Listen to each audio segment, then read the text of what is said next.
Hi friends, welcome back to my new channel Meena Kottala. మేమైతే మొన్న వారిని వెళ్తుంటే అక్కడైతే నర్సరీ, రోజ్ నర్సరీ అయితే ఉంది.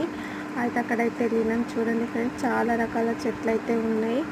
చూడండి, మేమైతే ఒక చెట్టు అయితే తీసుకున్నాం. అది ఏ కలర్ చెట్టు అనేది అయితే ముందు వీడియోలో ఉంటుంది. చూడండి ఫ్రెండ్స్, వీడియో నచ్చితే లైక్ చేయండి, షేర్ చేయండి, కామెంట్ చేయండి.